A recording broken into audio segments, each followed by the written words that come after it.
So this is a new thing called filming while driving. I do go deep into thought while I'm driving, and I thought, wouldn't it be cool to, just prop up my phone safely, of course. Safely. Oh, that's a lot of sunlight. And, pop a quick video on for the people to enjoy. I am a very good driver, by the way. I did Young Drivers of Canada when I got my license, so you know it's good. So I'm really good at it. But I really wish, the reason I'm making this video is I wish I had more time to do controlled opposition. Because there's so much to talk about right now in regards to controlled opposition. And in many ways, Daily Wire is kind of, I would argue, is one of the biggest, baddest examples of controlled opposition, and it really gravely affects Canada as well. It affects the entire conservative conversation, and we're also seeing all this weird stuff coming from Steven Crowder as well, which isn't unrelated.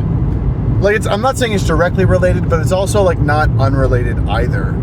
There's this sort of pattern going on here, and I would even throw Rebel News into this conversation, where it's like, hi, the largest so-called conservative heroes available online are all frauds. Not necessarily frauds, maybe that's a little far, but their main objective is not really the same as those who consume and view and fund these platforms. There's a little bit of a disconnect there. Recently there's been accusations that the Daily Wire, for example, largest conservative platform online, is an Israeli first platform, which essentially means they're not putting America first. It's actually the interests of Israel is sort of it supersedes the political agenda, the political priorities of this organization. I'm not going to go into the detail as to why that argument's being made, but the Candace Owens thing certainly kind of lays it all out. She's a Christian. She talks about putting America first. She talks about putting Christ first at the center of that.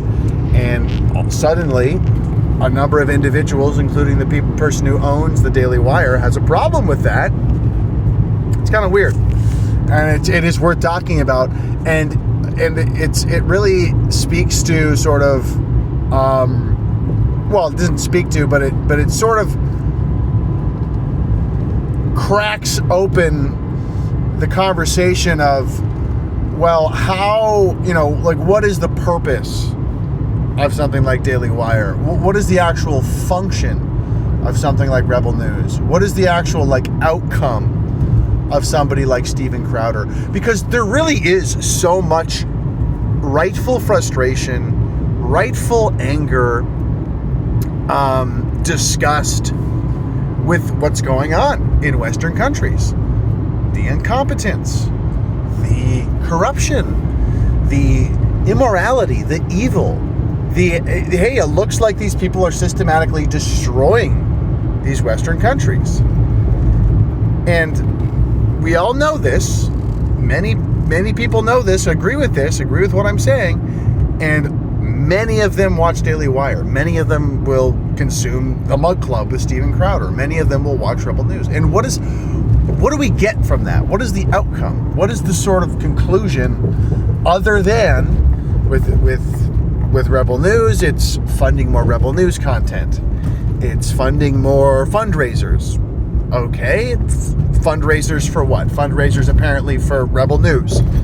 And this is kind of important too, because the Rebel News fundraisers, what do we get from them? That's a great question. Because let's use the Coots 4, for example. They started a fundraiser, apparently. I actually don't know the specific details of this, But long story short, Rebel News started a fundraiser for Coots for what was the result? I don't know, but they were in jail for over 2 years.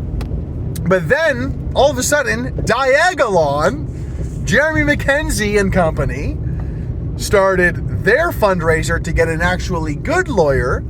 They raised over $100K. And wow, what do you know? The guy got out like very quickly. So what I'm saying is the net result of the fundraiser from Diagolon, not a corporation, not incorporated whatsoever, literally a club, literally a podcast club / community around Jeremy McKenzie, that got a better return on investment and much more quickly, by the way, than the Rebel News fundraiser. Right? Because, guys, like I said, the frustration, the anger, all of this stuff because of the, corrupt, evil people who are ruining our countries. Like, what are the results? What are we getting? What are we getting for this? Like, at least with the Diagolon fundraiser, we got the Coots Force starting to come out of jail. And people might say, oh, that was a coincidence. Was it a coincidence?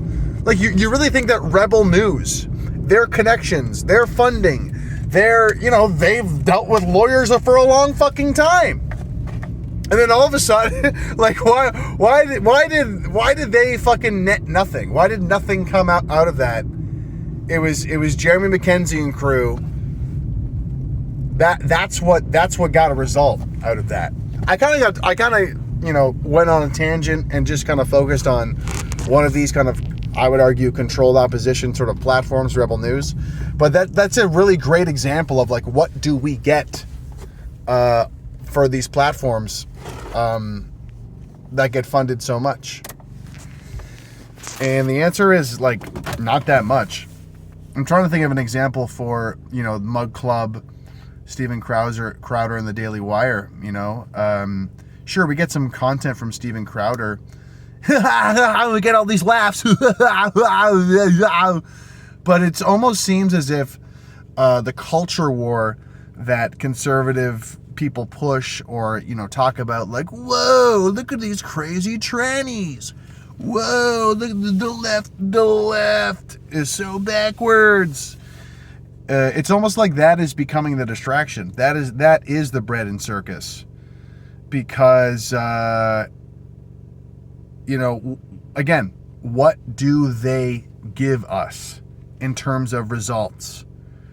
Metaphorically, not literally, metaphorically, this is a metaphor. I've been watching a lot of Game of Thrones, okay? Metaphorically, we want to see these people's heads on stakes. Metaphorically. I don't mean that literally. But metaphorically, it's like we want to see these people humiliated, exposed for corruption. We want to see them taken down. Not violently, nothing of that, but like, taken down politically. And all these platforms do is like sell books, make movies, get our attention to sell us advertising. We're schmucks. You know what I mean? Like we're being milked like a cow. Like our frustration, our anger, all that rightful stuff, like I said, it's getting taken advantage of and being monetized by these controlled opposition platforms.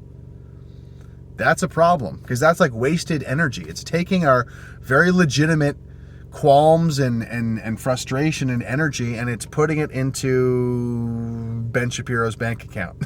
It's like that, or Ezra Levant's bank account. Like, hey, let's buy another one of Ezra Levant's books telling us how evil Trudeau is, and the country's still burning. But I got Ezra's book. See what I'm saying? We're not really getting much of a return on investment. Anyway, I hope you enjoyed this video. Did you think my driving was safe? I thought it was awesome. I thought it was great. Hope everybody has a happy Easter, and we'll talk to you soon.